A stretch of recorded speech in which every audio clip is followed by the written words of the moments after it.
बेटा को धूली में लिपटने दो। ऐसा नहीं धूली को खाने लगे, ऐसा नहीं, धूली में शरीर को लिपटने दो तो बल बढ़ता। समझ गए? और ध्यान देना, या राम लला धूली में लिपट लिपट कर खेल रहे हैं।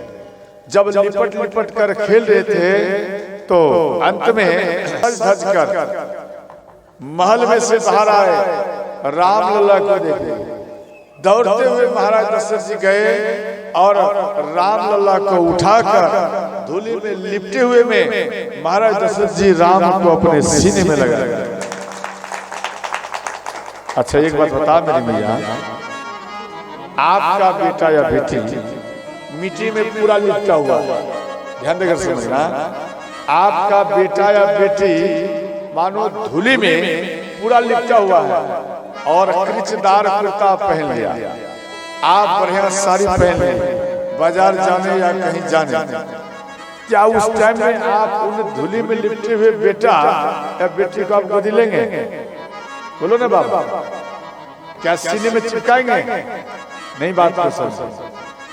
जिससे आपके बेटा या बेटी के शरीर में पूरा धूली लिपटा हुआ है, आप कृचदार कुर्ता पहन लिया, आप बाजार जा रहे हो, क्या उस टाइम में आप अपना बेटा या बेटी को गोदी में लेंगे? हाँ? हमें तो नहीं लग रहा वो भी लेगी कैसे ऐसे, समझे? शरीर में मत सटना, नहीं तो मेरा ये सारी खराब हो जाएगा। देखो महाराज दशरथ जी ऐसा नहीं किया, आप भी नहीं लेंगे, आप बोले हाँ आप नहीं लेंगे, आप भी दूर में रखे, अरे कहाँ है इसको जल्दी में फिट करो, लेकिन आप सीने में नहीं लगाए। ध्यान देना, महाराज दशरथ जी ऐसा नहीं किए, वो डायरेक्ट अपने सीने में लगाए। महाराज दशरथ जी को ये मालूम है कि दो स्थान का धूली पवित्र माना गया है। प्रथम पवित्र माना गया गौ माता के चरण का धूली, समझ गए? और दूसरा माना गया है जो आपका बेटा बेटी छोटे में जो मिट्टी में लिपट लिपट कर खेलती है या खेलता है, उनका धूली अगर आपके शरीर में आ जाए तो आप भी सदा सदा के लिए ही पवित्र हो जाते। आपको स्नान करने की आवश्यकता नहीं पड़ता है, समझ गए? इसलिए महाराज दशरथ जी उन बालक को गोदी में देते। तो ध्यान देना, एक सलुकाए और भगवान राम के सामने नाच दिखाए और चले गए। तो यहाँ में ध्यान देना, श्री भगवान राम रोने लगे।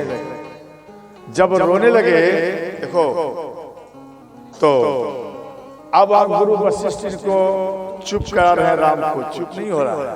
माँ कौशल्या, माँ सुमित्रा, सब राम लल्ला को चुप करने लगे। तो राम लल्ला चुप नहीं होते थे, वो और जोर से रोने लगे। अंत में गुरु वशिष्ठ बोले, ये राम लल्ला इससे शांत नहीं होगा, आप एक काम करिए, आप किष्किंधा में जाइए, सुग्रीव नाम का कपि, हनुमान नाम का कपि होगा, आप उनको लेकर आइए। हनुमान यानी वो कपि आएगा तो राम और हनुमान का मिलन होगा, तो राम प्रसन्न हो जाएगा। किष्किंधा में भेजा गया और हनुमान जी को लाया गया, तो भगवान राम और हनुमान जी ये दोनों आपस में मिले से।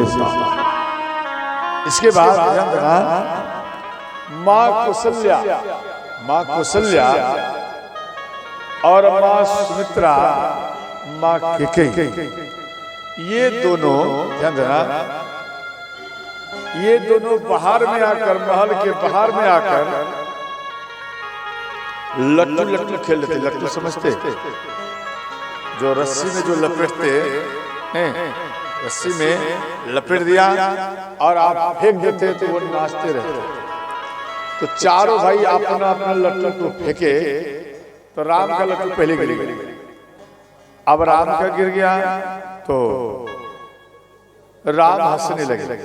माँ कैकेयी बोली, बेटा आप इतना हंस रहे हो, अरे तुझे मालूम नहीं तू हार चुका है, तेरा लट्टू गिर गया बेटा। भगवान राम बोले, माँ तुझे मालूम नहीं हम क्यों हंस रहे हैं? बोले क्यों? जरा कान मेरे पास में दे। कान तेरे कान में बोलूंगा, तो माँ के कई कान लगाए और इधर राम माँ के कई कान में बोले कि माँ हम इसलिए हंस रहे हैं कि मेरे भरत भैया जीत रहे हैं, इसीलिए। देखो इनका भाव देखो कितना बचपन से ही श्री भरत जी के प्रति है शुरू। तो वहां में लंकापति रावण आया। लंकापति रावण, ध्यान देना, वो लंकापति रावण आकर वो दिमाग लगा रहे हैं कि लट्टू लट्टू खेल रहा है और राम उन जगह में से इधर खेलने के लिए आएगा और हम इसको लेकर भाग जाएंगे और इनको मार देंगे। ये रावण मन में सोच रहे हैं। तो भगवान राम बोले माँ के कई को, मैया एक लट्टू अगर हम इधर उधर फेंक दो क्या आप नाराज होगी? माँ के कई बोली बेटा एक नहीं 1000 लड्डू फेंक, इसमें नाराज की क्या बात बेटा।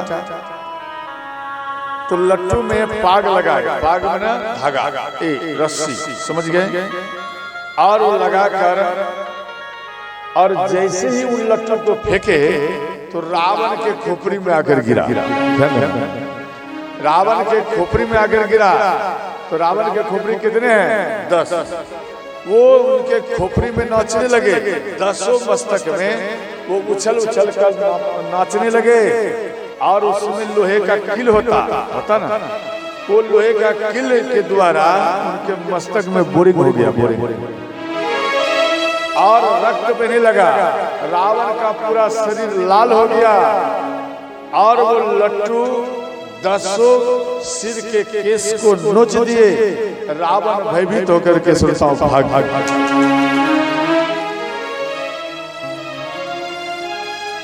एक बार और आए थे रावण मारने के लिए, भगवान राम को मारने के लिए फिर आया।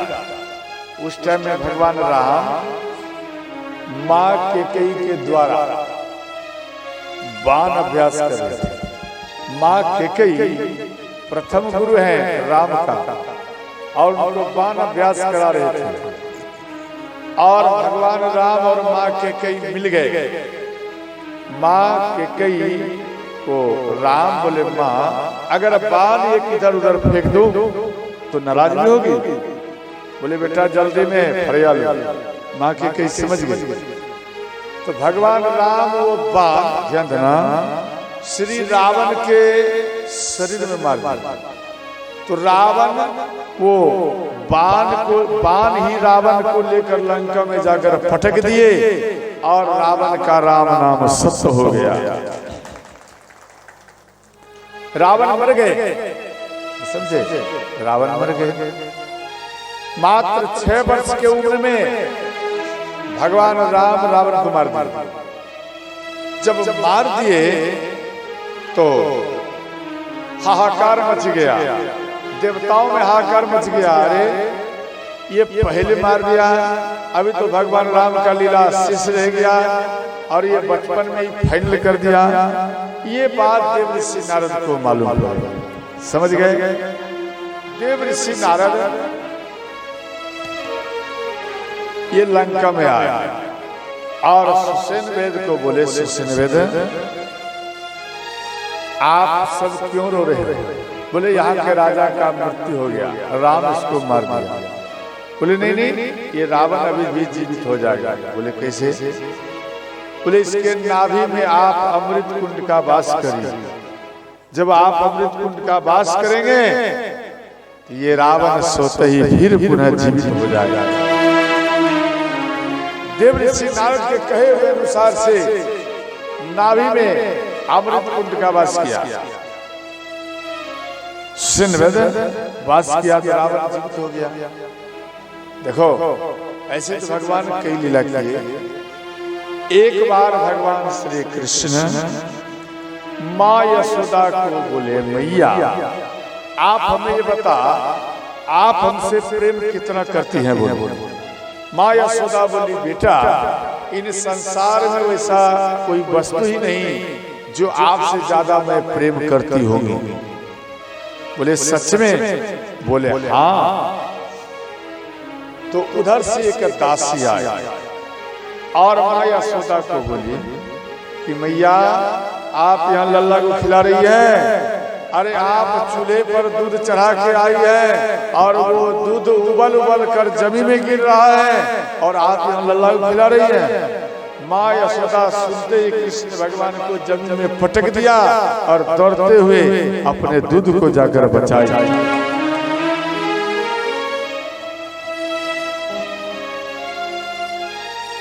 अब देखो दूध को बचाई तो कृष्ण भगवान माँ यशोदा के पास में आया, मैया आप अभी अभी तुरंत बोले कि कोई वस्तु ऐसा नहीं जो आपसे ज्यादा हम प्रेम करते हैं। एक दूध के लिए मैया आप हमको जमीन में पटक कर चली आई। माँ यशोदा बोली, बेटा ये आपको मालूम नहीं, जो माता दूध को चूल्हे पे चढ़ाई और वो दूध उबल कर अगर जमीन में गिर जाते, सावधान ध्यान से समझना, ये प्रत्येक घर की कथा है। जो माता दूध को चूल्हे पे चढ़ाई, समझ गया, अब वो माता इधर उधर समय को बिताई, वो दूध अगर जमीन में उबल कर गिर गया तो माँ यशोदा बोली, बेटा उन माता का जो बेटा है उन बेटा का आयु कम हो जाता है। समझ गए? नहीं समझे? बेटा का आयु कम हो जाता, इसलिए बेटा तेरा आयु कम ना हो, इसलिए तुझे पटक कर हम दौड़ते हुए गए और दूध को हम बचाए। आजकल की बच्चियां जो विवाह करके जाती हैं, ध्यान देना, विवाह करके गई और वहां रहना लगी, समझ गया, एक बालक हुआ, दो बालक हुआ, लेकिन अभी वो चला है फेसबुक नहीं, अब दूध इधर चढ़ा दिया, मानो वो आपकी बेटी, मान लो वो आपकी बेटी दूध को चढ़ा दी, अगर कहीं फेसबुक के चक्कर में पड़ गया, जब तक नेट ना समाप्त हो जाए तब तक फेसबुक चलता रहेगा। इधर दूध बन गया खुआ, खुआ से बन गया क्या बोलते माखन, क्या बोलते उसको घी, घी से बन गया पाउडर, पाउडर जब बन गया इधर नेट खत्म हो गया, तब याद आया अरे दूध तो हम चूल्हे पे चढ़ा के आए हैं। अब यहाँ आ गया घर में, रसोई घर में, समझे, पकवान घर में आकर यहाँ देखती है दूध तो पाउडर बन गया। अब क्या बताऊंगा, बोल दूंगी दूध तो फट गया, फेंक दिया, समझे, कुछ ना बहाना करते। इसलिए ऐसा करना नहीं चाहिए। आपका मानो आपने दूध चढ़ाई और चढ़ाने के बाद दूध उबल कर जमीन में गिर गया, तो आपका बेटा का आयु घट जाएगा, इसलिए बेटा का आयु घटने से बचा लो माता। समझ गए? ध्यान देना। इसके बाद श्री भगवान राम पतंग उड़ाए। पतंग समझते, जिसको कहते हैं गुड्डी, तो पतंग जब उड़ाए तो वो पतंग इंद्रलोक चला गया और इंद्र के पुत्र बधो देवांगना, दो कल का यहाँ शब्द आया है, उनके पुत्र का नाम देवांगना, वो पतंग को पकड़ लिया। भगवान राम बोले, हनुमान जी जरा देखो ये पतंग क्यों नहीं खुल रहा, ये कहाँ अटक गया, जरा देखो। हनुमान जी गए और वहां में देवांगना से भेंट किए, आप पतंग छोड़ो। तो देवांगना बोली, हम पतंग को नहीं छोड़ सकते। बोले क्यों? इसलिए इतना सुंदर ये पतंग है, तो ये पतंग को उड़ाने वाला कितना सुंदर होगा, इसलिए हम उनका पहले दर्शन करेंगे। तो हनुमान जी भगवान राम के पास में आए, भगवान राम बताए और देवांगना के पास में हनुमान जी गए और कहने लगे, देखो भगवान राम का आप दर्शन करना चाहते हैं, क्यों? वो दर्शन के लायक हो गई। बोले आप जब भगवान राम चित्रकूट जाएंगे आप चित्रकूट में आना और वहां में ही भगवान राम का दर्शन हो जाएगा। इसके बाद ध्यान देना, अंत में पतंग को छोड़ दो। ऐसे तो कई लीला किए। इसके बाद भगवान राम का जनेऊ हुए और गुरुकुल में भेजा गया ज्ञान पाठ के लिए। तो कम उम्र में ही ज्ञान को ग्रहण किए, समझ गए? कम उम्र में ही ज्ञान को ग्रहण किए भगवान राम और अपने घर में आया। गुरु जब ज्ञान देते तो माँ पिता किस प्रकार आप सेवा करेंगे वो भी बताते हैं। अब दिनचर्या में प्रवेश करेंगे, समझ गए? प्रातः काल उठी के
तो ध्यान देना, प्रातः काल उठ के रघुनाथा, अर्थात जैसे ही प्रातः काल में भगवान राम उठते हैं तुरंत अपने माता पिता के चरण में, गुरु के चरण में पहले भगवान राम श्रोताओं प्रणाम करते हैं।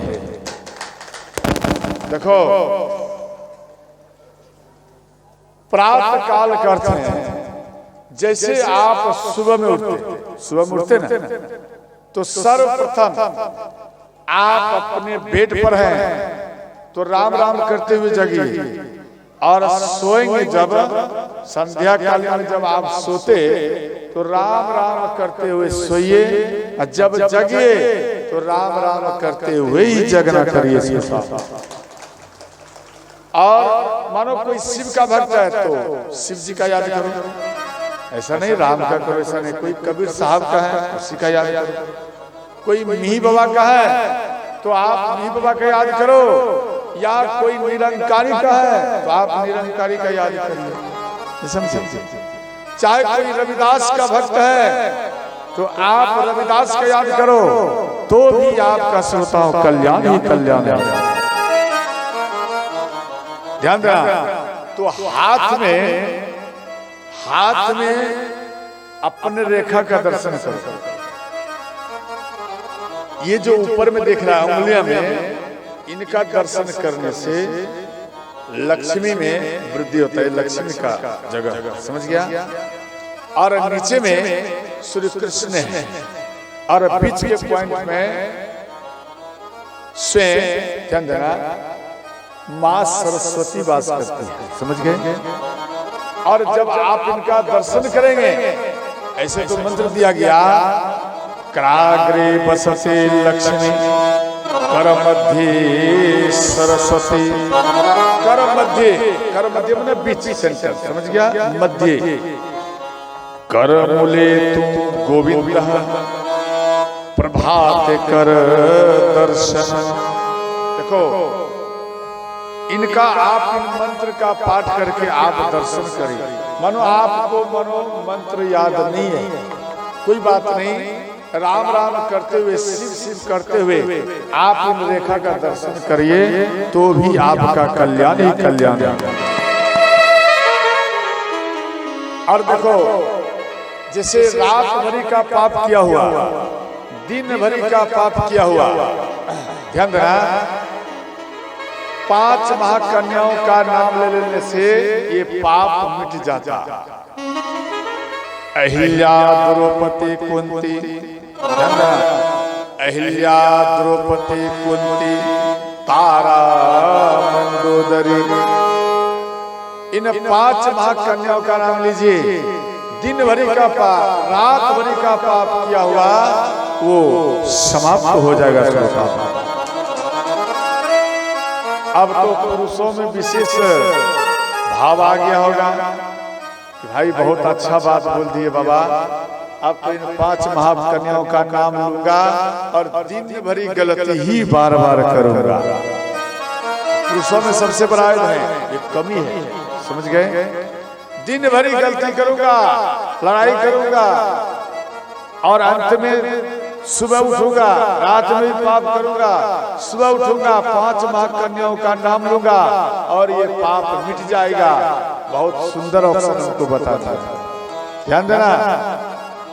ये मंत्र उन व्यक्तियों में काम करेगा, उन पुरुष स्त्रियों में काम करेगा जो दोबारा फिर वो पाप ना करे, समझ गया। उनमें ज्यादा ही काम करेगा, वरना काम नहीं करेगा। इसके बाद ध्यान देना, देखो, जैसे आप अपने घर में, समझ गए, और आप अपने घर में कितना भी डॉक्टर का इलाज कराया और बार बार इलाज कराते, वो इलाज यानी वो रोग भागता नहीं, समझ गए। मानो रोग नहीं भागता, तो आप एक काम करो, नीम का पेड़ लगाओ अपने आंगन में, नीम का पेड़ लगाइए और दत्तुन वो नीम का करिए, वो रोग शांत हो जाएगा सबका। और दूसरा है, जैसे पति पत्नी में मन नहीं मिलता, समझ गए। कई व्यक्ति ऐसे जो आपस में लड़ जाते, मानो पति पत्नी में मन नहीं मिलता, आप बरगद का पेड़ लगाओ, या जगह नहीं है, महल है, अटारी है, हम बरगद का पेड़ नहीं लगा सकते, एक काम करो, एक सप्ताह में, मानो प्रत्येक सप्ताह में 5 बरगद का समझे, बोर का गाछ जो बोलते उनको कहता है बरगद, उनका पत्ता तोड़कर आप घर के ठीक सामने में रखो। आप अपने घर में से, अपने रूम में से, अपने बेड में से उतरकर जैसे ही आप बाहर में जाएंगे, तो वो बेर यानी बरगद का पत्ता में दर्शन हो जाए, तो आप दोनों का जो क्रोध है वो सदा सदा के लिए ही शांत हो जाएगा। इसके बाद ध्यान देना, जैसे मानो किसी को संतान नहीं होता या संतान होता है तो मर जाता, ध्यान देकर समझना। आप ध्यान देकर समझेंगे तो फिर आपको हमारे पास में पूछने की आवश्यकता नहीं पड़ेगा, समझ गए। जैसे मानो किसी को संतान होता है और मर जाता है, या संतान होता ही नहीं, समझ गए। तो आप एक काम करिए, आप घर के आगे में अनार लगाइए, अनार का पेड़, समझ गए। और दूसरा बात, कहीं भी राम कथा हो, शिव कथा हो, सत्यनारायण भगवान की कथा हो, बृहस्पति कथा हो, उन पूजन में जो कथा शब्द आ जाए, आप एक अनार ले आओ, समझ गए? अनार एक फल आप ले आइए और अपने आंचल में अनार को रखिए। उन कथा में पहले बैठो, बिफोर आप बैठ जाइए आंचल में लेकर, और बैठ करके शुरू से लेकर अंतिम तक में आप कथा को सुनिए। इसके बाद आप प्रसाद लेकर ग्रहण करिए और घर चले जाइए। घर में आप खाली पेट में सास ससुर का चरणामृत लीजिए और अपने पति का चरणामृत लीजिए। इन तीनों चरणामृत को मिला दीजिए, और जब आप इन तीनों को चरणामृत को मिला देंगे और इसके बाद अनार के दाना को निकालिए। उन दाना को उन चरणामृत में मिलाकर ओम पति परमेश्वराय नमः इस मंत्र का जाप करके आप जब अनार को पाएंगे तो ना चाहने पर भी आपको संतान की प्राप्ति होगी। ये स्कंद पुराण में व्यास जी लिखे हैं, समझ गए? ऐसा नहीं बाबा अपने मन से बोल दिया, ऐसी बात नहीं। और दूसरा बात ध्यान देना, जैसे मानो किसी को बेटी ही बेटी है, समझे? मानो किसी को केवल बेटी ही बेटी है, बेटा नहीं आ रहा, या किसी को बेटा ही बेटा है, उनको बेटी प्राप्त नहीं हो रहा। ध्यान देना, तो जब आप 1 माह से 2 माह, 2 से 3 माह के बीच में, ध्यान देना, जब आप गर्भाधारण करें तो उनमें आप अल्ट्रासाउंड के पास में जाइए। आप वहां में देख लीजिए, जे हमें बेटा चाहिए, यहाँ बेटी है, समझ गए? आपको बेटा चाहिए, यहाँ में बेटी है, तो आप ये काम करना, आप घर में जाकर आप बाजार से एक मयूर पंख ले आओ, ध्यान देना, और मयूर पंख को आप जला दीजिए, समझ गए? आप उन मयूर पंख को जला दीजिए और उनको 10 पुड़िया में बनाइए, 10 भाग करिए। एक मयूर पंख पे जलाने के बाद राख को 10 भाग करिए। जब आप 10 भाग करेंगे तो 10 पुड़िया बनाएंगे, तो खाली पेट में गुड़ के साथ में, मतलब शक्कर, समझ गया? इनके साथ में एक पुड़िया खाली पेट में ओम पति परमेश्वराय नमः इस मंत्र का जाप कर आप उन राख को उन शक्कर के साथ उसको पाइए, तो ना चाहने पर भी अगर वो बेटी है आपके गर्भ में, उसमें परिवर्तन वो बेटा बनकर ही प्रकट होगा। या आपको बेटी चाहिए, बेटा है, ध्यान देना, आपको बेटी चाहिए और या बेटा है, तो भी आप इनको यूज करो, तो वो बेटी से बेटा से बेटी बन जाएगा, समझे? वो परिवर्तन हो जाएगा, वो बेटी बनकर ही श्रोताओं प्रकट होंगे, समझ गए? और ध्यान देना, इसके बाद जैसे माता पिता काले हैं, समझे? गोरे नहीं है, काले हैं, और उनका संतान भी काले होते हैं। देखो उन समय में आप संतरा लाओ, संतरा समझते? आप संतरा लाइए और संतरा को उन समय में आप पाइए। जब आप पाएंगे, चाहे आप जैसा भी कलर का है, आपके पति चाहे जैसा भी कलर का है, तो भी वो बालक गोरी या गोरा ही प्रकट होने से।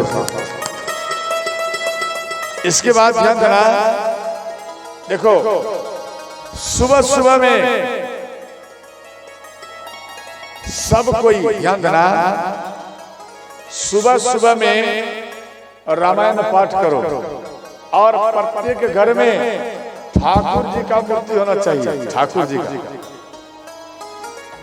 आप नहीं समझे, ठाकुर जी का एक कमरा होना चाहिए, जैसे कहते ना गोसाई घर या इष्ट देवी देवता के मंदिर बोलते ना, समझे?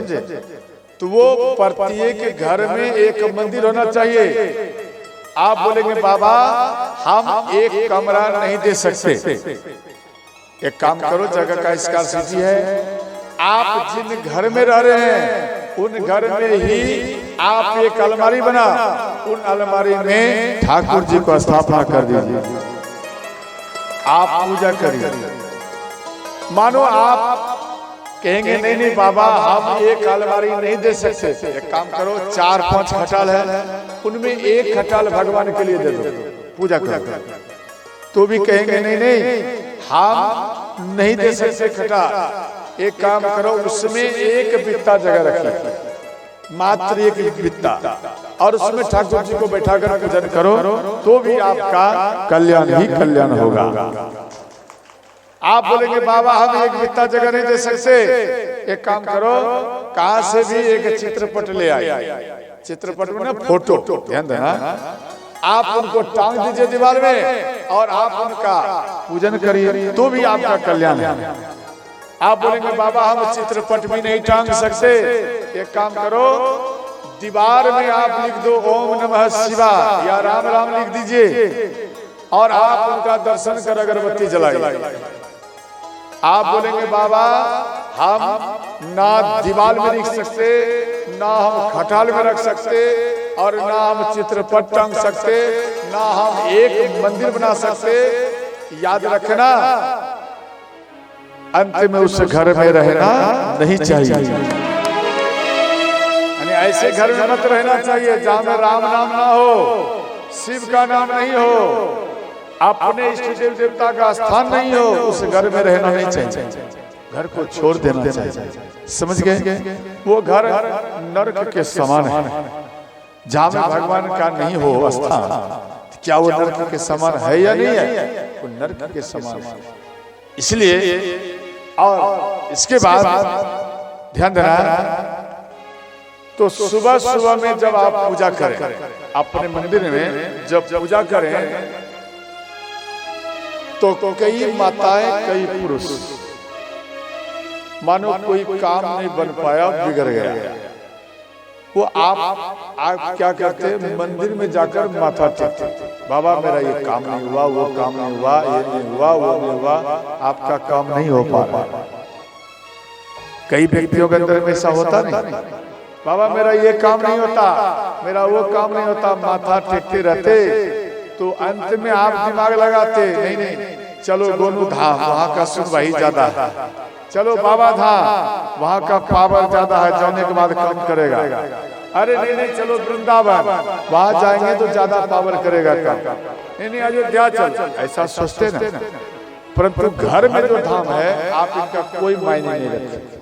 देखो आप अपने घर में रहिए, आपको वृंदावन अयोध्या जाने की जरूरत नहीं है, आप घर में रहिए।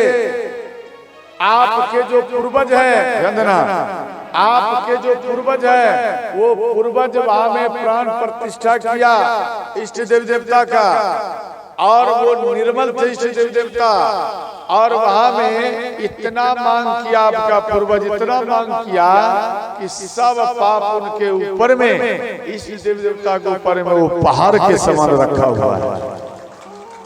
अब बताओ, मानो वैकुंठ से एक बूढ़ी माता या भगवान आकर बैठे गया, आप उनके ऊपर इतना पाप दे दिया, उनका हालत खराब, और फिर बोल रहे हो मेरा ये कष्ट को हरण करो, कहां से करेंगे बोलो?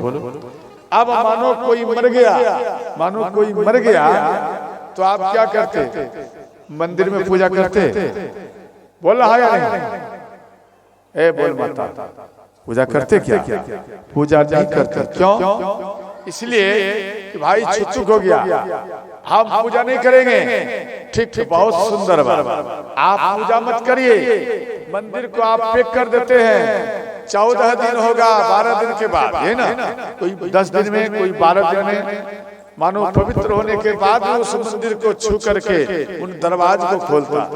देखो आप जो मंदिर में 14 दिन तक, 12 दिन तक आप छोड़ दिया, उसमें मानो एक वृद्ध माता बैठी है, आपका इष्ट देवता बैठी है, तो उनको भी तो भूख लगता होगा, तो उनका क्या होता होगा बोलो? क्या उसके अंदर में पावर आएगा? आपको 14 दिन तक एक कमरे में बंद कर दिया जाए, सांझ बत्ती अगरबत्ती इत्यादि ना जलाया जाए, आप क्या करोगे? बोलो, आपका बल बढ़ेगा? बोलो ना हाँ या नहीं? बल जब नहीं बढ़ेगा, ध्यान देना। अच्छा एक बार बता, क्या हो गया जो नहीं आपने सांझ दिया? छुच्छुक आ गया। बहुत अच्छा, छुच्छुक में उदास रहना चाहिए, बहुत बढ़िया। आपके मानो पिता चला गया, मानो माँ चली गई और वो अभी घर में है, उनका शरीर घर में पड़ा हुआ है, आप रो रहे हैं। रोते रोते जब आप शांत हो जाते, आपको कोई पड़ोसी ले गया कि बाबा भोजन कर लो, क्या करते हो आप? बोलो, भोजन करते या नहीं करते? क्यों करते? छुच्छू खेल छोड़ दो ना, 10 दिन भूखे रख देखो जरा कैसा लगता है। रहोगे? नहीं रहोगे। आप एक दिन नहीं रह सकते, और वहां जगत जननी जगदम्बा माता वो 9 दिन तक नहीं 12 दिन तक ऐसे भूखे प्यासे पड़ी रहती है। ध्यान देकर सुना। आप मानो आपके अंदर में भाव है कि हम भोग नहीं लगा सकते, पूजा नहीं कर सकते, अगरबत्ती नहीं दिखा सकते, आप किसी ब्राह्मण देवता को ले आओ, आप उससे पाठ कराओ, उससे अगरबत्ती दिखाओ, भोग लगाओ। या कोई ब्राह्मण देवता नहीं ला सकते, रुपया लग जाएगा, अरे छोड़ो, तो आपके गांव में कोई ऐसे व्यक्ति उनको ले आ और उससे पूजा करा। छोड़ो, गांव में नहीं है तो आपके घर में कोई कन्या है, आप उन कन्या, छोटी कन्या से आप पूजा करा तो भी भगवान प्रसन्न ही प्रसन्न रहेगा। समझ गए? इनमें ध्यान रखना करो। और दूसरी बात, आप जब पूजन करें, जैसे पाप का पहाड़ हो गया, आपका कष्ट का पहाड़ हो गया इस देवता के ऊपर, तो आपका कर्तव्य है उनका कष्ट का हरण करना। आपका जब वो कष्ट हरण करते तो आपका भी तो कर्तव्य है, भगवान का भी कष्ट हरण करो। कष्ट कैसे हरण किया जाएगा? ध्यान देना। जैसे क्या बोलते, आरती उतारू तेरी, ये तो नहीं कहते आरती चढ़ाओ तेरी, ऐसा कहते क्या? नहीं कहते। यहाँ क्या है? आरती यानी दीपक में आप जलाया और आरती कर रही है, तो आरती जब करिए तो ओम बनाइए, नहीं समझे? ओम बनाओ। कई व्यक्ति क्या करते, गोल गोल ऐसे घुमाते, घुमाने का ऐसे ठीक, कई व्यक्ति ऐसे घुमाते उल्टा। तो ये घुमाना कैसे? ओम बनाओ, समझ गए? को ओम बनाओ, नहीं समझे? ओम बनाइए तो वहां ओम सिद्ध हो जाएगा। और जब आप ओम बनाएंगे और आप आरती करेंगे तो आरती उतारो तेरी, अर्थात हे इष्ट देव देवता, हे प्रभु, हे भगवान, आपके जो कष्ट हैं इन दीपक के द्वारा हम उतार रही हूँ और आपका कष्ट उतर जाएंगे। और उन दीपक को आप कहते कि दीपक एक देवी है, समझ गए? और उन देवी को आप कहते देवी, आप इष्ट देवी देवता के कष्ट को लेकर आप जल जाती है, इसलिए ये कष्ट कुछ हमें दो। आप 1 रुपया 2 रुपया 5 रुपया आप द्रव्य देकर आप उनमें फिर वो कष्ट को आप लेते, और जब आपके पास में कष्ट आया, जब आप राम राम जाप करेंगे, शिव शिव जाप करेंगे, तो आपके शरीर में जो कष्ट आया वो खेल खेल में ही समाप्त हो जाएगा। समझ गए? ध्यान देकर समझना। इसलिए डेली और भोग लगाना करो, भोग जिससे आप भोजन करते ना, उसी प्रकार से आप भगवान को भी भोग लगाना करो माता। समझ गए? इसके बाद ध्यान देना, तो देखो सूर्य भगवान की ओर खड़े होकर मल मूत्र करना नहीं चाहिए। जो मल मूत्र करता है उनको रोग होता है, और जो पूजा पाठ इत्यादि हवन मंत्र जाप ध्यान आप अगर करती है या करते हैं तो आपका रोग समाप्त ही हो जाता है श्रोता। और देखो, प्रत्येक गांव में एक शिवलिंग होना चाहिए, नहीं समझे? प्रत्येक गांव में एक शिवलिंग होना चाहिए। जिस गांव में शिवलिंग ना हो, जिस गांव में शिव जी का मंदिर ना हो, उस गांव में ना रहना चाहिए और ना उस गांव से कोई रिश्ता रखना चाहिए। इसलिए प्रत्येक गांव में ये रहना चाहिए। समझ गए? उसके बाद देखो, आप मानो शिवलिंग ही चाहिए, ऐसी कोई जरूरत नहीं। कहा में से एक पत्थर ले आओ और रख दो, आप उनमें जल चढ़ाइए तो भी आपका कल्याण ही कल्याण होगा। इसके बाद आप जैसे चीटी के पास में नहा रहे हैं, आप जल को अपने शरीर को ही शिवलिंग मानिए। अब हर हर महादेव का प्रथम लोटा आप डालिए तो भी भगवान शिव का ही पूजा माना जाएगा। मानो आप वो नहीं कर सकते तो एक काम करिए, आप अंगूठा को इस प्रकार करिए और लोटा में जल लीजिए, सूर्य भगवान को साक्षी मान इनको शिवलिंग समझिए, आप इनमें जल को चढ़ाइए तो भी आपका कल्याण ही कल्याण होगा। तो ध्यान देना, ये दिनचर्या की बात है। इसके बाद सबको हाथ जोड़ लीजिए, मेरे साथ साथ में पाठ करिए। ओम नमो भगवते रुद्राय। ओम नमो भगवते रुद्राय। ओम नमो भगवते रुद्राय। ओम नमो भगवते रुद्राय। ओम नमो भगवते रुद्राय। ओम नमो भगवते रुद्राय। ओम नमो भगवते रुद्राय। ओम नमो भगवते रुद्राय। ओम नमो भगवते रुद्राय। ओम नमो भगवते रुद्राय। हाथ में हाथ को मसाज करें। जब हाथ में हाथ को मसाज करेंगे तो ये आपका हाथ गर्म हो जाएगा। इसके बाद आप अपने नयन में लगाइए, आप अपने नयन में लगाइए, एक नया चेहरा दिखाई देगा। जब नयन में लगाएंगे तो आपका जो प्रकाश है नयन में जो कम पड़ रहा है उसमें और वृद्धि ही वृद्धि हो जाएगा। देखने में सामर्थ्य जगेगा। तो ध्यान देना, इधर गुरु विश्वामित्र ये यज्ञ करते थे और जब जब यज्ञ करे तो दैत्य लोग आकर इनके यज्ञ को विघ्न डाल दे।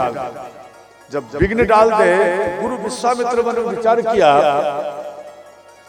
भगवान श्री राम जब प्रागट्य हो गया है तो क्या ना भगवान को ले आओ। तो भगवान को लाने के लिए अयोध्या में आए और गुरु वशिष्ठ गुरु विश्वामित्र का स्वागत किया और अंत में चरण पखारे। ध्यान देना, चरण पखारे और चरणामृत पूरे महल में छीटे। और महाराज दशरथ जी वो चरणामृत को जितना माताएं थे, पुरुष थे, बच्चे थे, सबको गुरु जी का चरणामृत का पान कराए। समझ गए? अब चरणामृत का पान कराए तो सब प्रसन्न होकर के गुरु जी को बैठाए और कहने लगे, गुरु जी आप किस कारण आया है?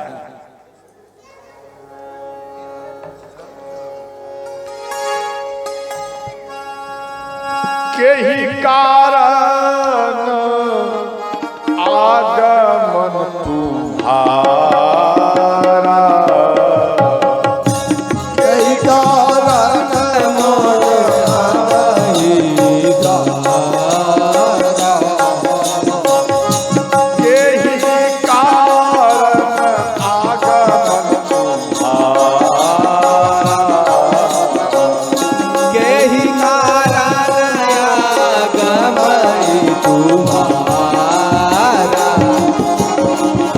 कहो सुपी करलाओ भारा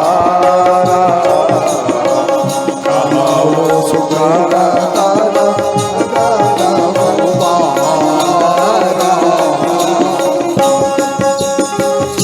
श्री राम जय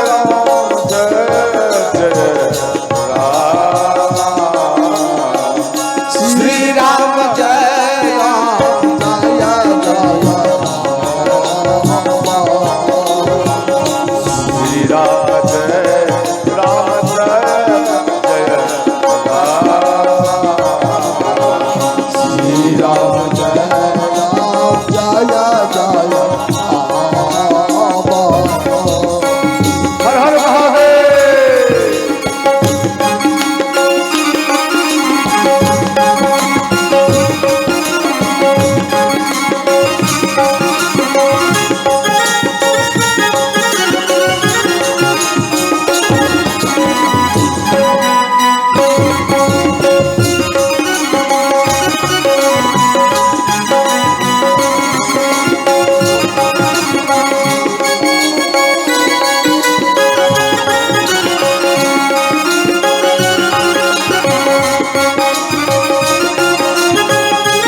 किस कारण से आप अयोध्या में आए गुरु जी, या आप हमें याद कर लेते? बोले देखो, हम जितना भी यज्ञ करते तो दैत्य लोग हमारे यज्ञ को नष्ट कर देते, इसलिए मेरा इच्छा है कि हम जो यज्ञ पूर्ण करना चाहते हमें राम और लक्ष्मण चाहिए। ध्यान देना, अब ये बात महाराज दशरथ जी कह रहे हैं कि चौथा पन में हम इन बालकों को प्राप्त किया और आप मांग रहे हैं एक काम करिए, हम सैनिक को भेज देते। बोले देखो, सैनिक को मत भेजिए, जब स्वयं आप अपना नहीं शिक्षा कर पाए तो मेरे यज्ञ की क्या आप रक्षा करोगे? ये बात क्यों बोले? जब परशुराम भगवान महाराज दशरथ जी को मारने के लिए आते थे तो गुरु वशिष्ठ एक यानी जोरा में यानी विवाह करा दिया करते थे। एक कन्या को तुरंत तैयार कर इन दोनों को विवाह करा दे। विवाह के जोरे में देखकर परशुराम भगवान मारने के बदले और उनको आशीर्वाद देकर ही चले जाते थे। इसलिए वाल्मीकि रामायण के अनुसार सिद्ध किया गया है 360 ध्यान देना 357 बार महाराज दशरथ जी को मारने के लिए परशुराम भगवान आए थे और इनसे बचने के लिए 357 विवाह किए। और मुख्य में प्रथम जो विवाह किए 3, जो कि गोस्वामी जी ये तुलसीकृत रामायण में इसे मात्र 3 का ही जिक्र किया गया, परंतु 300 कुल 60 मिलाकर हुआ, ये जिक्र नहीं है, मात्र 3 है। तो ध्यान देना, इस कारण बोले जब आप अपना स्वेच्छा नहीं कर पाए तो मेरे यज्ञ की स्वेच्छा क्या करोगे? इतने में भगवान राम आए, गुरु जी के चरण में प्रणाम किए और अंत में गुरु वशिष्ठ बोले एक काम करो, आप जाने दीजिए, आप घबराइए मत। तो गुरु विश्वामित्र बोले हे राजन, आपसे हम मात्र में 2 बालक लेके जा रहे हैं और ब्याज समेत हम आपको 4 वापस करेंगे। लेके 2 जा रहा हूं लेकिन 4 और ऊपर से देंगे, इसलिए आप घबराओ मत। तो राम लक्ष्मण को मांग कर, ध्यान देना, ये आ रहे हैं। तो जब इधर जा रहे थे, ध्यान देना, सुकेत नाम का एक दैत्य थे, यक्ष। तो गुरु, ध्यान देना, गुरु विश्वामित्र जा रहे हैं और सुकेत नाम का एक दैत्य थे, उनको एक भी संतान नहीं थे। संतान की प्राप्ति के लिए, ध्यान देना, संतान की प्राप्ति के लिए ये तपस्या की ब्रह्मा जी का। ब्रह्मा जी इनके तपस्या को देखकर वो खुश हो गए और प्रकट हुए। बोले ब्रह्म, बोले प्रभु हमें एक भी संतान नहीं, आप हमें एक संतान दीजिए। तो ब्रह्मा जी एक कन्या दिए, 1000 हाथी का बल भी उनको दिए। समझ गए? बहुत सुंदरी कन्या थी। तो जंब के पुत्र शुद्ध के साथ इन कन्या का विवाह कराया। इन कन्या का नाम था तारका। समझ गए? इनका विवाह कराया। तो शुद्ध और तारका, इन दोनों के मिश्रण से 2 बालक प्रकट हुए। एक बालक का नाम हुआ मारीच और दूसरा का नाम हुआ सुबाहु। समझ गए? और इधर शुद्ध जो है, ध्यान देना, ये शुद्ध अगस्त मुनि के आश्रम में आकर इनके यज्ञ को नष्ट करने का प्रयत्न किया। तो अगस्त मुनि हाथ में जल लेकर और श्राप देकर इनको जलाकर भस्म कर दिया। अपने पति का मृत्यु की बात सुनकर तारका दोनों बेटा को लेकर अगस्त मुनि के आश्रम में आई और अगस्त मुनि को खाने के लिए दौड़ी। ध्यान देना, जब खाने के लिए दौड़ी तो अगस्त मुनि हाथ में जल लिए और श्राप दिए, जा तू राक्षसी की तरह कर रही है, राक्षसी प्रवृत्ति के है, जा तू राक्षसी ही बन जा। इनको श्राप दे दिए। पहले बहुत सुंदरी थी, अब ध्यान कर ये राक्षसी हो गई। अंत में तारका सोची, अगर हम कुछ देर रहेंगे, मेरा 2 बेटा है, कहीं अगर कुछ गड़बड़ होगा तो मेरे बेटा को भी जलाकर भस्म कर देंगे। अपने बेटा को लेकर भाग गए। ध्यान देना, यही तारका गुरु विश्वामित्र के सामने में आया और राम को खाने के लिए दौड़ी। तो गुरु विश्वामित्र बोले कि राम, आप इनके ऊपर बाण छोड़ो। तो राम बोले, प्रभु हे गुरुजी, हम बाण कैसे छोड़ सकते? हम रघुवंशियों में स्त्रियों के ऊपर बाण नहीं छोड़ते, इसलिए हम बाण नहीं छोड़ेंगे। तो गुरु विश्वामित्र बोले, राम ये माता नहीं है। क्यों? राम बोले, माता के ऊपर बाण नहीं छोड़ सकते। बोले, ये माँ नहीं है। एक माँ वो होती जो अपने बच्चा का लालन पालन करती, वो माता होती, और जो पूरे नगर के बच्चों का ख्याल रखती, तो वो माता नहीं, वो जगत माता ही होती है। इन दोनों में एक कुछ नहीं है। बोले, तो क्या है? बोले, जो दूसरे बच्चों को खा जाए, ध्यान देना, जो दूसरे बेटा को खा जाए, बेटी को खा जाए, स्त्री हो या पुरुष, तो वो ना पुरुष है, ना वो माता है, ना वो पिता है, बल्कि वह एक राक्षसी ही है। इसलिए हे राम, क्या देख रहे हो? बाण को छोड़ो। भगवान राम बाण प्रारंभ किए। ध्यान देना, हाथ को ऐसे मत रखो, हाथ को ठीक जोड़ कर रखिए, नहीं तो कथा भूल जाएंगे। समझ गए? आप आया है इतना मेहनत कर, घर द्वार छोड़कर आप कथा सुनने के लिए आया, और ये कथा आप लेकर घर नहीं जाएंगे, यहाँ पर ही छूट जाएगा, फिर आपको आने से यहाँ में क्या लाभ मिलेगा? समझ गया? इसलिए कथा सुना करो। तो यहाँ तारका के ऊपर बाण का प्रहार किया। अब तारका भी उत्तर दिए, दोनों में भयंकर युद्ध हुआ।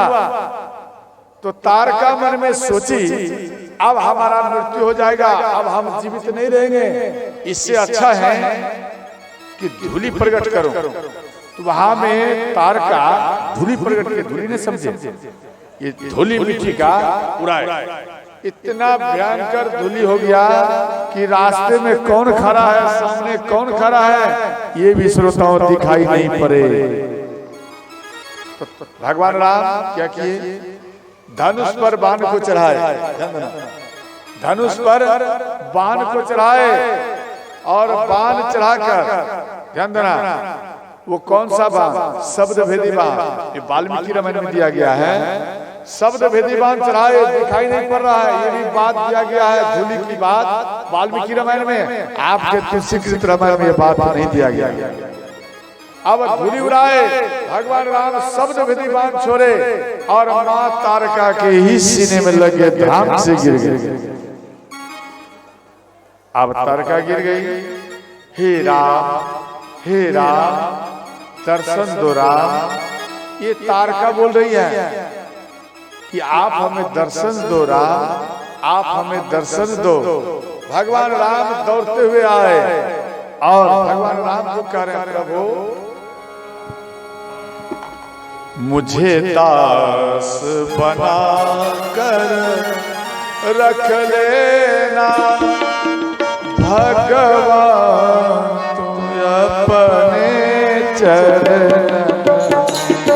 मुझे दास बना कर रख लेना भगवान तुम अपने चरणों। भगवान तुम अपने चरणों में, भगवान अपने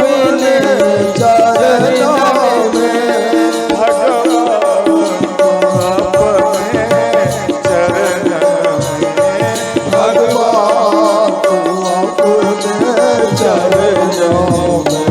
मुझे दास बना कर रख लेना भगवान अपने चरणों में। मुझे दास बना कर रख लेना। हर हर महादेव।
भगवान तुम अपने चरणों। मुझे दास बना कर रख लेना।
उसमें भी नाम हमारा मुझे भार समझ कर रख लेना, मुझे पार समझ कर रख लेना भगवान तुम अपने चरणों मुझे पार समझ कर रख लेना भगवान तू अपने चरणों दास बना कर रख लेना।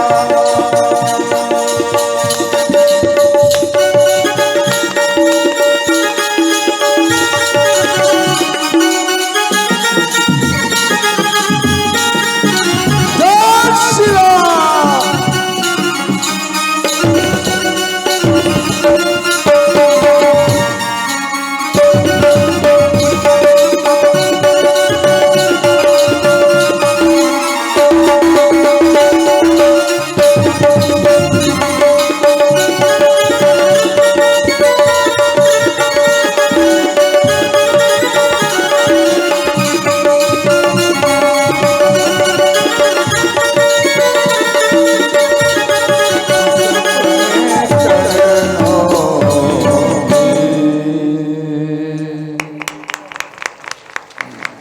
तो ध्यान देना, इधर मां तारका के सीने में बाण लगे।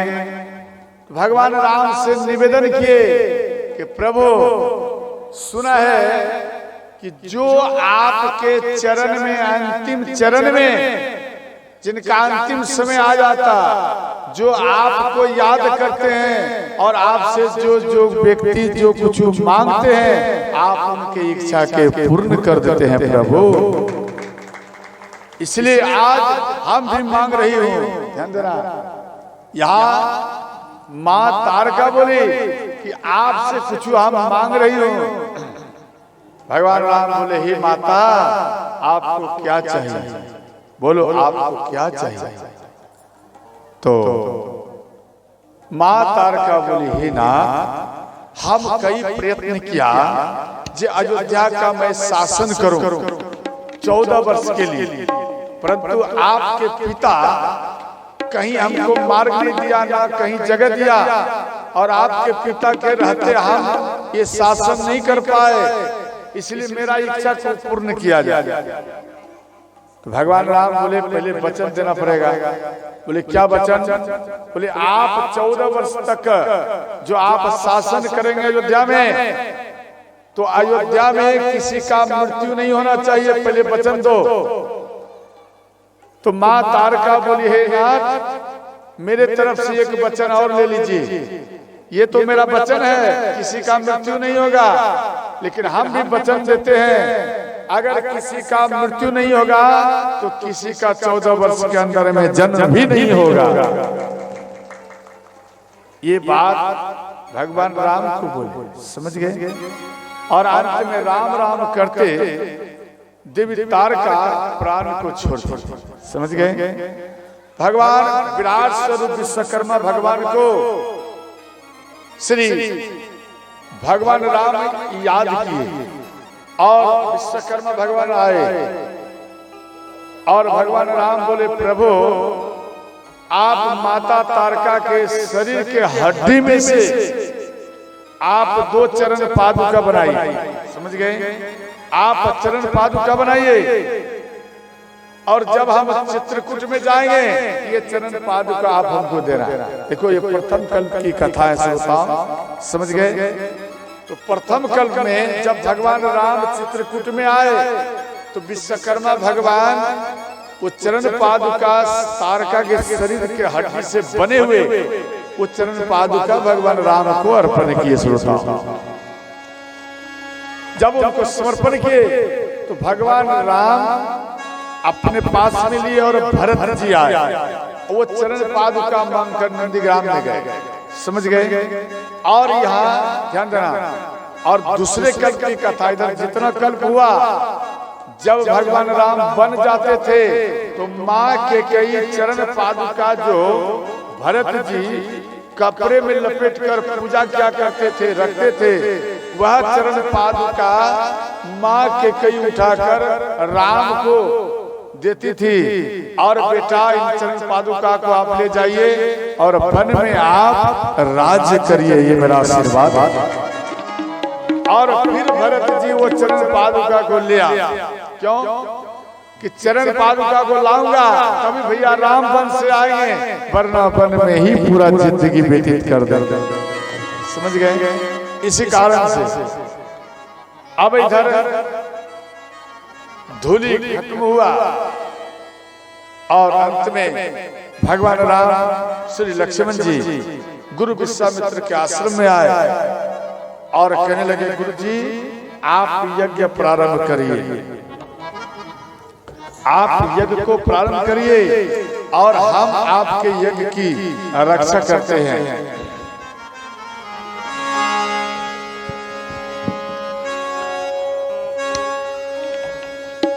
प्रात कहा मुनि सन रघुराए,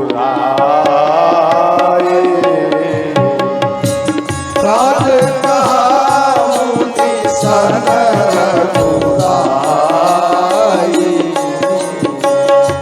प्रात कहा मुनि सन रघुराए, प्रात कहा मुनि सन रघुराए, निर्भय क्या करहु तुम चाहे, ताराहु तुम जाए, होम करन लागे मुनि झारी, होम करन लागे मुनि झारी, आप रहे मख की रखवारी, आप रहे मख की रखवारी, श्री राम जय राम जय जय राम, श्री राम जय राम जय जय श्री राम जय राम जय जय राम, श्री राम